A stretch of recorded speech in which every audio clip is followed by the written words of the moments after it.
ನಮಗೆಲ್ಲರಿಗೂ ಗೊತ್ತಿದೆ ವಯನಾಡಿನಲ್ಲಿ ನಡೆದಂತಹ ದುರಂತ. ತಾವು ಈಗಾಗಲೇ ನೋಡಿರಬಹುದು. ಒಂದು 65-70 ಮಂದಿಯನ್ನು ಒಂದೇ ಜಾಗದಲ್ಲಿ ಹೂತಿಡಲಾಗಿದೆ, ಡೆಡ್ ಬಾಡೀಸ್ ಅನ್ನು.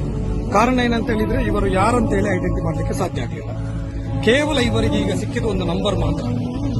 ಎಲ್ಲಾ ಡೆಡ್ ಬಾಡೀಸ್ ದಫನ್ ಮಾಡಿದ ಜಾಗದಲ್ಲಿ ನಂಬರ್ ಸಿಗಲಿಕ್ಕೆ ಸಾಧ್ಯ ಆಗ್ತದೆ. ಈ ವಿಡಿಯೋ ಮಾಡುವ ಉದ್ದೇಶ, ನಾವು ಜೀವಂತ ಇರುವಾಗ ನಾವು ಕಚ್ಚಾಟದಲ್ಲಿ ಇರ್ತೇವೆ. ನೀನು ಮುಸ್ಲಿಂ, ನೀನು ಹಿಂದೂ, ನೀನು ಕ್ರಿಶ್ಚಿಯನ್ ಅಂತ.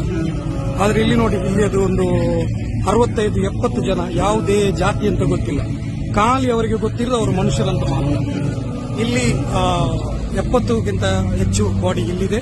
ಅದೇ ರೀತಿ ಇದರ ಮೇಲೆ ಆ ಟೆಂಟ್ ಇದು ಬ್ಯಾಕ್ ಸೈಡ್ ಅಲ್ಲಿ ತಲೆಗಳು, ಕಾಲು, ಹೀಗೆ ಅರ್ಧಂಬರ್ಧ ಸಿಕ್ಕಿದಂತಹ ಬಾಡಿ ಪಾರ್ಟ್ಸ್ಗಳು ಕೊಂಡೋಗಿ ಅಲ್ಲಿ ದಫನ್ ಮಾಡಲಾಗಿದೆ. ಇಲ್ಲಿ ಕೆಲಸ ನಡೀತಾ ಇದೆ. 450 ಜನರು ತೀರಿಕೊಂಡು ಹೋಗಿದ್ದಾರೆ.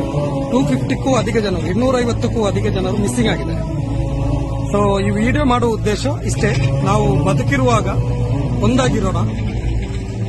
ಇಂತಹ ಕಚ್ಚಾಟಗಳನ್ನು, ಇಂತಹ ಡರ್ಟಿ ಪಾಲಿಟಿಕ್ಸ್ ಅನ್ನು ಸೈಡಲ್ಲಿಟ್ಟು ನಾವು ಹಿಂದೂ, ಮುಸ್ಲಿಂ, ಕ್ರಿಶ್ಚಿಯನ್ ಅಂತೇಳಿ ಜಾತಿ ಮತದ ನಡುವೆ, ಭೇದ ಭಾವದ ನಡುವೆ ಜೀವಿಸುವುದಕ್ಕಿಂತ ಮನುಷ್ಯರಾಗಿ ನಾವು ಜೀವಿಸೋಣ.